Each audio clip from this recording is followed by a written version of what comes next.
Hello friend, मैं Vinod Kumar sure success civil services classes के online platform पर आप सबका स्वागत करता हूं। आज मैं आप लोगों के सामने लेकर के आया हूं सीडीपी का सिलेबस।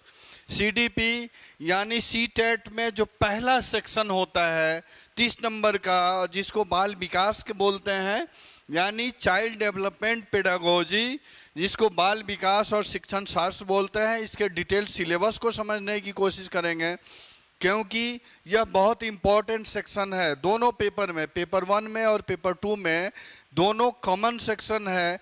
यहाँ भी 30 नंबर का और वहाँ भी 30 नंबर का प्रश्न आता है।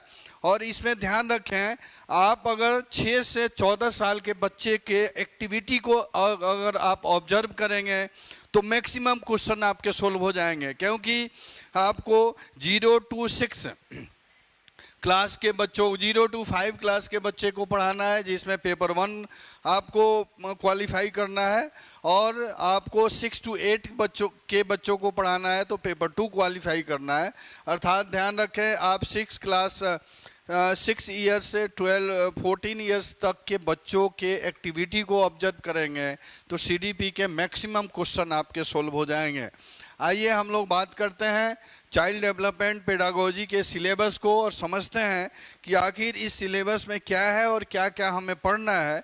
जब तक आप सिलेबस को गो थ्रू नहीं होंगे तो आपको समझ में नहीं आएगा कि कंटेंट क्या है और कंटेंट को किस हिसाब से पढ़ना है, किस तरीके से पढ़ना है, ताकि हम मैक्सिमम क्वेश्चन कर पाएँ। मैं बता दूँ, यहाँ अगर सीडीपी की बात की जाए तो सीडीपी पूरा सिलेबस जो है सीडीपी का, यह 3 सेक्शन में बटा हुआ है। पूरा सिलेबस कितने सेक्शन में? 3 सेक्शन में, यानी 3 यूनिट में बटा हुआ है, जिसको एक पहला यूनिट को हम लोग कहते हैं बाल विकास। बाल विकास में जो पॉइंट है, पहला चैप्टर है बाल विकास की अवधारणा। बाल विकास की अवधारणा की बात यहाँ पे कही गई है नहीं, यानी बाल विकास के अवधारणा एवं इसकी अधिगम से संबंध। इसके अधिगम से संबंध का अर्थ है लर्निंग प्रोसेस को समझना है, यानी इसका रिलेशनशिप कैसा है, जिसमें देखना है बाल विकास की अवधारणा। विकास की अवधारणा यानी किस अवधारणा पे विकास काम करता है, डेवलपमेंट काम करता है, और इसके कितने कैरेक्टरिस्टिक हैं, टाइप कितने हैं। विकास की विभिन्न अवस्थाओं को पढ़ना है। वृद्धि और विकास में अंतर क्या होता है, इसके अर्थ क्या है, इसके अंतर क्या है, और अधिगम यानी लर्निंग। दूसरा है बाल विकास के सिद्धांत। बाल विकास के सिद्धांत में बाल विकास की अवधारणा, बाल विकास के सिद्धांत और बाल मनोविज्ञान, यानी मनोविज्ञान का अर्थ है बच्चों की सोचने की क्षमता किस तरह कार्य करती है, ये पढ़ना है। आनुवंशिकता एवं वातावरण। आनुवंशिकता और वातावरण यानी हेरिडेटरी और इन्वायरमेंट का प्रभाव बच्चों के अधिगम पर कैसे पड़ता है, इसको डिटेल रूप में यहाँ पे देखना है। यानी हेरिडेटरी और इन्वायरमेंट का प्रभाव, आनुवंशिकता का अर्थ, वातावरण एवं इसकी परिभाषा। फिर समाजीकरण की प्रक्रिया।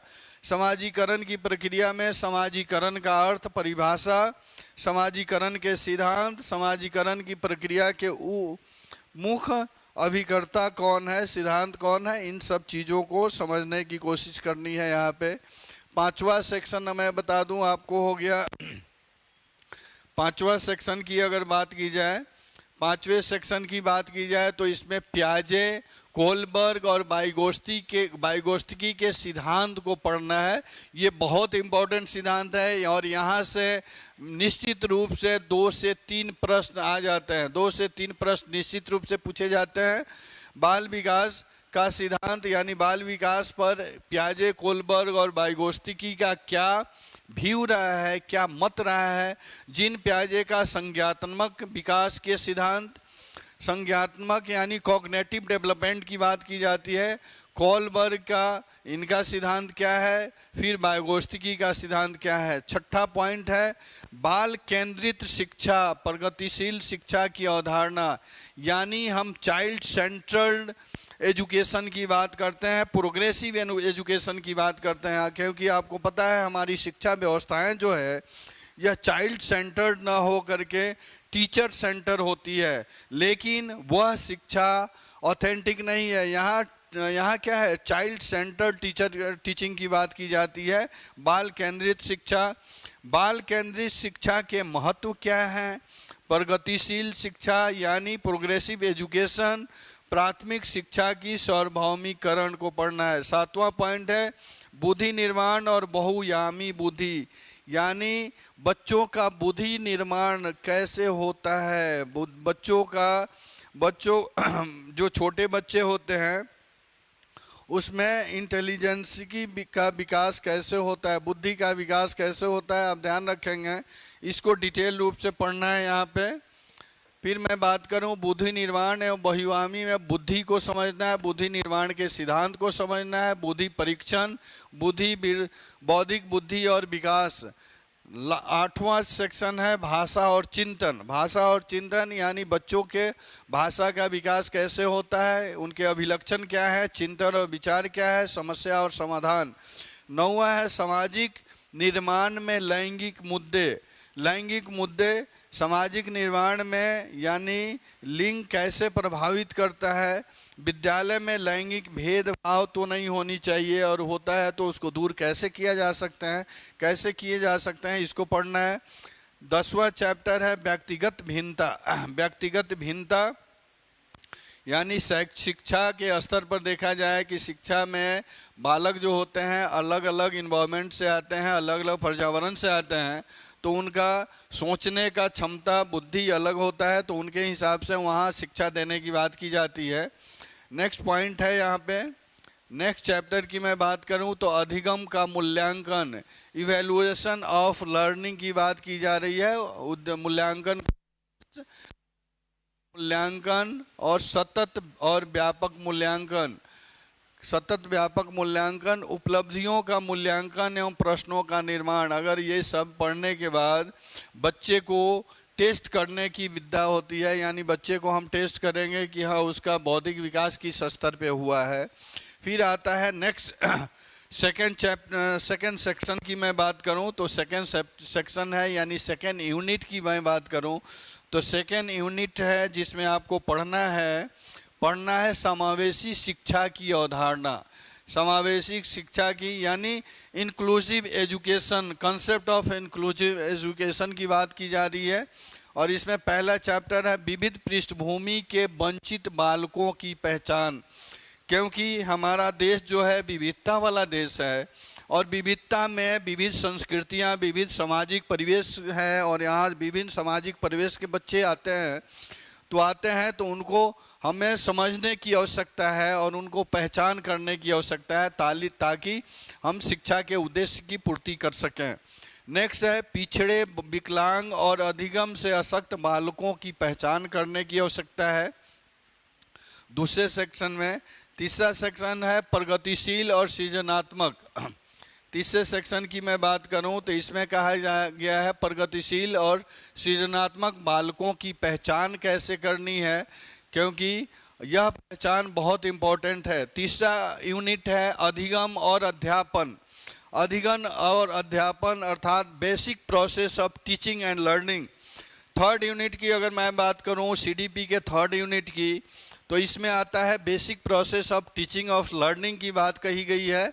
और इसमें पहला चैप्टर आपको है बालक कैसे सोचते हैं और सीखते हैं, यानी ये पहचान करने की आवश्यकता है हमें कि बच्चे जो होते हैं इनकी सोचन क्षमता कैसे काम करती है, किस तरह सोचते हैं और वो कैसे किस तरह सीखते हैं। बालकों में सोचने की प्रक्रिया कैसे होती है, सीखते कैसे हैं, कक्षा में सीखने को प्रभावित करने वाले कारक। जब तक हम उनके लर्निंग प्रोसेस को, टीचिंग प्रोसेस को नहीं समझेंगे तब तक उसके हिसाब से हम टीचिंग नहीं कर सकते हैं। सेकंड चैप्टर है शिक्षण अधिगम की मूल प्रक्रिया। शिक्षण और अधिगम की मूल प्रक्रिया में शिक्षण अधिगम की प्रक्रिया, शिक्षण विधि के प्रकार, यानी इसमें यह बताने की कोशिश की गई है कि अगर आप बच्चे को टीचिंग कर रहे हैं, बच्चे को पढ़ा रहे हैं, सिखा रहे हैं, तो वो प्रक्रिया कैसी होनी चाहिए, विधियां कैसे होनी चाहिए, किस किस विधि का आप प्रयोग कर सकते हैं, इसकी चर्चा यहाँ पे की गई है। तीसरा सेक्शन है बालक एक समस्या साधक और अन्वेषक के रूप में, यानी हमें पहचानने की आवश्यकता है कि अगर बच्चा जो है वह हमारे लिए प्रॉब्लम क्रिएट कर सकता है या उसको कैसे उस प्रॉब्लम को हम सोल्व कर सकते हैं, इसके अवधारणाओं को समझते हैं। और इसमें बालकों में वैज्ञानिक गुणों का विकास किस के तहत होता है, इसको भी यहाँ पे समझने की कोशिश की जाती है। ठीक है, उसके बाद यहाँ पे अधिगम का अर्थ, चौथा सेक्शन है बच्चों में अधिगम की वैकल्पिक अवधारणा की बात की जाती है। वैकल्पिक अवधारणाएं बच्चों में किस तरह काम करती है उसकी बात की जाती है। अधिगम का अर्थ मीनिंग ऑफ लर्निंग। उसके बाद अधिगम की वैकल्पिक अवधारणा, अल्टरनेटिव कंसेप्ट ऑफ लर्निंग, संज्ञानात्मक और सामाजिक सिद्धांत की अवधारणा, संवेग से संबंधित सिद्धांत की बात की गई है। शिक्षा में संवेगों का महत्व, यानी यहाँ समझाने की कोशिश की गई है कि कंसेप्ट ऑफ लर्निंग, यानी किस प्रोसेस से हम बच्चे को सिखा सकते हैं, समझा सकते हैं। और पांचवा सेक्शन मैं बता दूं यहाँ पर है, पांचवा सेक्शन की अगर बात की जाए तो यहाँ पर संज्ञान और संवेग की बात की जाती है। संज्ञान कॉग्निशन एंड इमोशन की बात की जाती है, यानी संज्ञान का अर्थ और परिभाषा क्या है, संज्ञानात्मक विकास के सिद्धांत क्या है, ये किस सिद्धांत पर काम करता है, संवेगों से संबंधित सिद्धांत कौन कौन हैं, शिक्षा के में संवेगों का महत्व क्या है, importance of emotion in education की बात की गई है, टाइप ऑफ इमोशन की बात की गई है, इमोशन कितने प्रकार के होते हैं। छठा पॉइंट है अभिप्रेरणा एवं अधिगम। अभिप्रेरणा, मोटिवेशन एंड लर्निंग, इसमें बहुत इंपॉर्टेंट सेक्शन है कि हम मोटिवेट करके बच्चों को पढ़ा सकते हैं, बिना अभिप्रेरित करके बच्चों को नहीं पढ़ा सकते हैं। तो किस तरह से हमको मोटिवेट करना है ताकि बच्चे लर्निंग रीडिंग प्रोसेस में आगे बढ़ सकें। अभिप्रेरणा का अर्थ और परिभाषा इसमें पढ़ना है आपको। अधिगम का अर्थ एवं परिभाषा, शिक्षकों के लिए प्रेरणा का महत्व, importance of motivation of for teacher के लिए मोटिवेशन किस तरह का महत्व रखता है ताकि वो बच्चों को टीचिंग प्रोसेस से जोड़ सकें। सातवां पॉइंट है अधिगम में व्यक्तिगत एवं वातावरणीय कारकों का योगदान, effect of individual and environmental factor in learning. Learning में व्यक्तिगत इन्वायरमेंट यानी व्यक्तिगत पर्यावरणीय कारक जो होते हैं ये किस तरह योगदान देते हैं टीचिंग लर्निंग प्रोसेस में। नेक्स्ट चैप्टर, आठवां चैप्टर है राष्ट्रीय रूपरेखा की अवधारणा, यानी नेशनल करिकुलम फ्रेमवर्क की बात की जाती है, यानी राष्ट्रीय पाठ्यचर्या का रूपरेखा क्या है, उसका अप्रोच क्या है, उसमें किस टीचिंग लर्निंग प्रोसेस के अप्रोच को अपनाया गया है ताकि शिक्षा का जो महत्व है, उद्देश्य है, उसको हम पूर्ति कर सकें। और हमारा शिक्षा का उद्देश्य क्या है, टीचिंग लर्निंग प्रोसेस के माध्यम से हम चाइल्ड सेंटर्ड टीचिंग की बात करते हैं और शिक्षा के महत्व को यहाँ समझने की कोशिश की गई है, समझाने की कोशिश की गई है। इन सब प्रोसेस से अगर हम आगे बढ़ेंगे तो शिक्षा के लक्ष्य को हम प्राप्त कर सकते हैं। यह हिंदी और इंग्लिश दोनों बोथ में है सिलेबस। इन सब सिलेबसों के हिसाब से अगर देखेंगे टोटल चैप्टर की संख्या लगभग 20 से 21 चैप्टर होते हैं। 20 से 21 चैप्टर, इसको अगर आप अच्छे से कर लेते हैं तो आप दोनों पेपर में 30-30 नंबर करने के योग होंगे। और इतना ही नहीं, और इसके अलावा जो पेडागोजी से संबंधित प्रश्न होता है वो भी प्रश्न जब करेंगे तो वहाँ भी इसका हेल्प मिलेगा, इससे हेल्प मिलेगा। तो आप ध्यान रखेंगे यह बेसिक पेडागोजी का बेसिक है। और चाइल्ड जितने चैप्टर हैं ये सीडीपी के चैप्टर हैं जो आपको सीडीपी में तो हेल्प करेंगे ही करेंगे, उसके पूरे चैप्टर्स हैं। साथ में पेडागोजी के भी क्वेश्चन सोल्व करने में इसकी महत्वपूर्ण महत्ता है। इसलिए अगर आप इन सब सेक्शनों पे ध्यान देते हैं तो आपकी तैयारी अच्छी होगी और सिलेबस के साथ ही आप आगे बढ़ें। इसी तरह मैं नेक्स्ट क्लास में अलग अलग टॉपिक को अलग अलग सेक्शन के सिलेबस के साथ आऊँगा और उसको डिस्कस करूँगा ताकि तैयारी करने के पहले सिलेबस को समझना जरूरी है। फिर हम लोग एक एक चैप्टर को डिस्कस करेंगे, समझने की कोशिश करेंगे कि आखिर इस चैप्टर में क्या है, इस चैप्टर का नेचर क्या है और टीचिंग लर्निंग प्रोसेस में इसकी क्या महत्वपूर्ण भूमिका हो सकती है। साथ में उस चैप्टर से रिलेटेड क्वेश्चन का भी डिस्कशन हम लोग करेंगे जो प्रीवियस ईयर में आया है, क्योंकि प्रीवियस ईयर क्वेश्चन का डिस्कशन करने से उसके प्रकृति का, उसके नेचर का पता चलेगा और आपको तैयारी में आपको हेल्प मिलेगी। चलिए मिलते हैं फिर नेक्स्ट वीडियो में, तब तक के लिए धन्यवाद।